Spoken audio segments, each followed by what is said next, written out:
Okay, so can't talk about the Tom Brady roast and not also mention Bill Belichick, who was, I mean, there are a couple different things to say about it. One, he was unbelievably funny.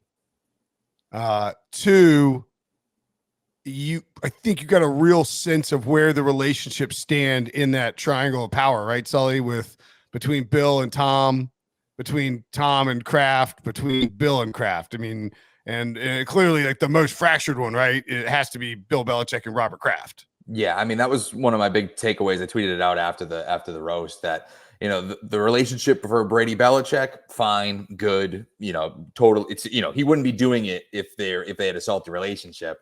The Kraft Belichick, on the other hand, still extremely salty. I mean, I was stunned to see Kevin Hart try to have them both take a shot together. Then Kraft is walking up onto the stage, and Belichick still hasn't moved at that point. It almost got until Kraft was on the stage next to Kevin Hart when you finally saw Belichick kind of, in no other certain terms, get dragged into the middle to take that shot. And I don't even think he took a sip. And it was definitely something he did not want to do. It was the iciest moment of the night, in my opinion. And those two are clearly still not that great.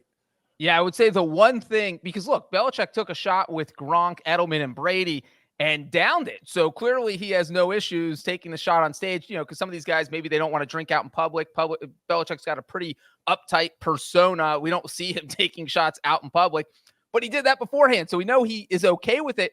But once he got out there with Robert Kraft, he looked like a divorced dad who was being forced to take a shot with his ex-wife's new husband. Just like, I don't want to be here. This is dumb. And had paid out all the alimony, so he wasn't getting any kind of financial break here, right? Like by the new husband who waited until he finished paying all the alimony to propose, and then take advantage of the system. But I thought it humanized Belichick and Brady with all the jokes they were cracking. How about Gronkowski? Or was it Edelman suggesting he's never had one of them suggesting he's never had a drink with Belichick or Brady? It was that doesn't surprise that's not true. Me. Like maybe Belichick. I don't know. Brady's weird. Like, like Edelman was there during peak Brady weirdness. And afterwards, he's like, I've had a lot of tequila tonight, and like they kept saying like, he's like, Tom's drinking water. Like, stop drinking that water. Don't you can see Tom drinking the water? It's like, it's got a lime in it. It's clearly tequila and soda. Like, what do you every one of his drinks has a lime in it and he's slugging them. Like, what do you mean? Do you think he's, I'm sure he was on some kind of, by the way, Alex Guerrero, like, enjoy the spotlight a little less, pal. I mean, he's like, just like cackling every time they made a joke. Like when they were like, Bill Belichick's boss, Alex Guerrero, they cut to Guerrero, was like, yeah, that was, I felt like he was screaming internally. But for me, the big thing was, or one of the big things that I think kind of went under the radar a little bit was, well, first of all, Belichick had, I thought, the best joke of all time. It was, welcome to the Tom Brady roast on Netflix, not to be confused with the Bill Belichick roast, which is on Apple Plus. Unbelievable line. Yeah. That was perfectly delivered. He sort of stepped on it a little bit. He stumbled a little bit, but boy, that was. I don't think he expected. I don't think he expected the crowd to react as big as it did, and so you have to learn how, like, man, because if you try to force a joke through the crowd, through cheers or through boos or through laughter, like, it gets lost. Like Nikki Glaser said, "Thank you, 15 cent." When she got up there to Kevin Hart, but it was like the crowd was still cheering, so like it didn't really land. That was maybe my favorite line of the entire night. But Belichick he was like, I'm gonna do your job, guy, do your job, and then he paused, he gave it like that pregnant pause, let everybody clap, put up his hand to sort of like tamper it down. It was like, hey, Gronk, I've watched Fox NFL Sunday. Please stop doing your job. I mean, but yeah, like I thought the Apple Plus line was elite. It just stepped on it just a tiny bit. Well, the other one too, him going at Amendola was not like it was real. Like that was, and Amendola historically has been one of the more outspoken guys against Bill Belichick. He was very much, in the documentary. He went at him just like out of nowhere. Nobody else even recognized Amendola. Belichick's coming out swinging. That was for the New Englanders to watch all of that. That was pretty good. Well, the joke he dropped on Amendola, not to rehash all the jokes, but he's like that year in 2014 when Danny joined us, he had 200 yards, and then 2 years later at 250 yards, or as Randy Moss likes to call it, a modest first half, and it was just a Amendola. You didn't do crap for production for us. Like we paid you decent money to be the new Wes Welker, and you completely laid an egg. Because he was between Edelman and Welker, right? Yeah, well, like they thought Edelman was leaving, and then they signed free agency, and then still kept Edelman. But Amendola was going to replace Edelman, but then they brought Edelman back anyway. Yeah, replace Welker and Edelman. But yeah, how would you guys rank? I know our EK was talking about this in our Slack. How would you rank like your top 3 funniest people? Well, I think you have to look at it differently because you have players who aren't as funny as the comedians necessarily. I think Nikki Glaser was by far the funniest. She just there were no limits. Everything was in there. Everything was game with her and had some of the funniest jokes. I thought besides Belichick, the most unexpected funny person there was Drew Bledsoe. I was expecting 0 from Drew Bledsoe. It was almost like, did Bledsoe just get invited to this so they could film the opening skit, which is where Belichick benches Bledsoe again and says, Brady, you're getting roasted today. Which was kind of funny. And then Bledsoe coming out and just, throwing these haymakers at Brady. It literally seemed like Bledsoe had been waiting his whole entire life for someone to plan a Tom Brady roast so he could get back at Brady for being benched for him all those years ago. One of those was, hey, Brady, they made all these QB rules so you don't get touched on the field anymore, just like you didn't get touched at the end of your marriage. Like, it was just so, just Bledsoe throwing out these crazy, crazy jokes I thought was pretty funny. But yeah, I would say probably Ben Affleck was the worst. Brenton, you were talking about how far some guys working with joke writers, it was like Affleck was like, I'm going to wing it. Brady's my friend. I'll think of something on the spot. And then just totally bombed.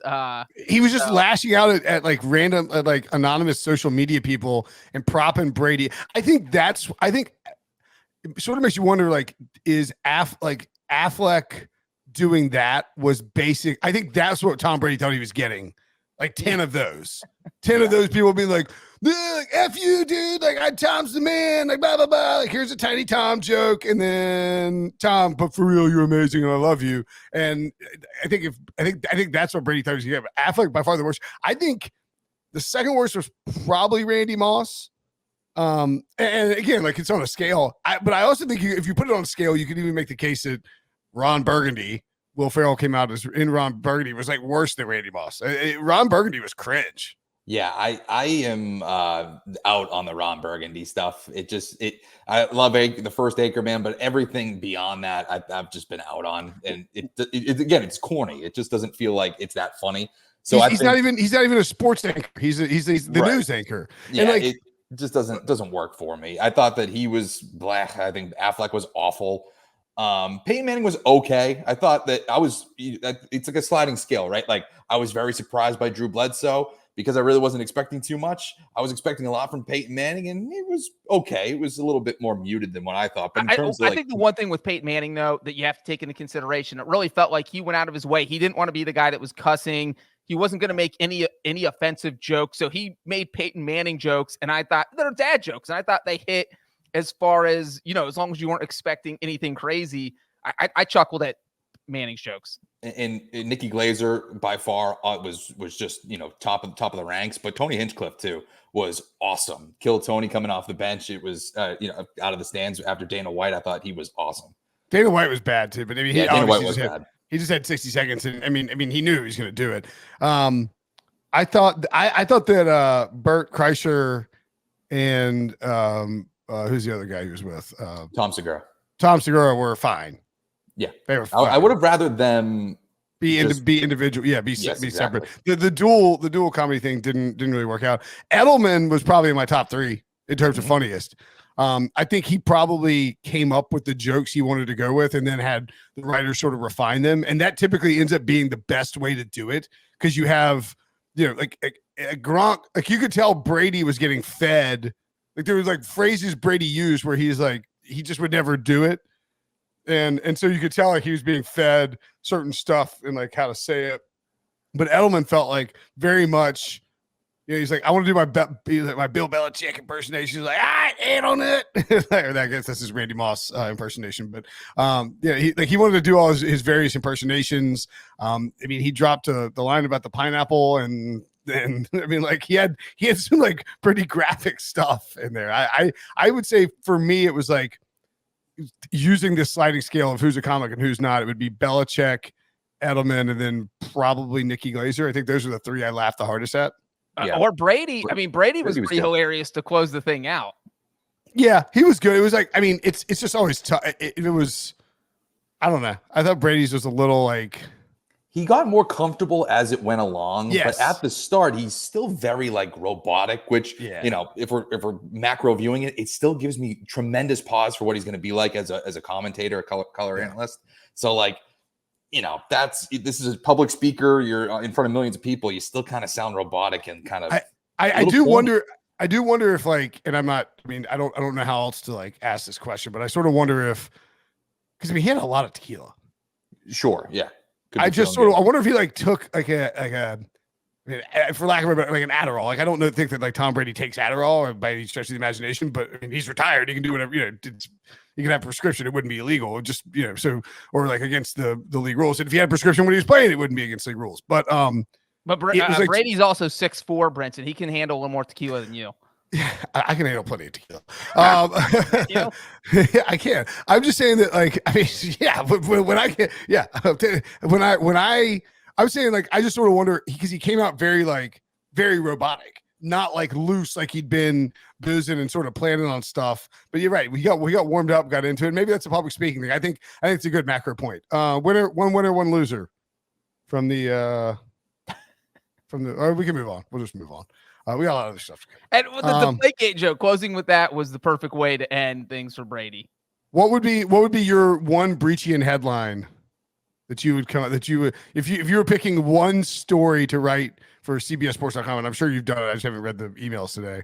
What would be your one, like, did Tom Brady revealed, or Tom Brady possibly admitted to this Patriots scandal during Netflix Tom Brady roast, or like what was what would be the headline you would go with here, Breach? I don't even know what there was just so many. They just kept coming. I mean, Brady making fun of Belichick's half naked ring video, leaving that was outrageous. I mean, like that was the best. That was I will say it was, just to kind of put a bow on it from a Patriots standpoint, it was kind of like cathartic to see them, all together after all of this turmoil and stuff like that. I know the Belichick-Kraft stuff is, it is what it is, but to see Kraft and Belichick and Brady together, chumming it up, that was a pretty cool moment after the last few years of just a real lot of turmoil.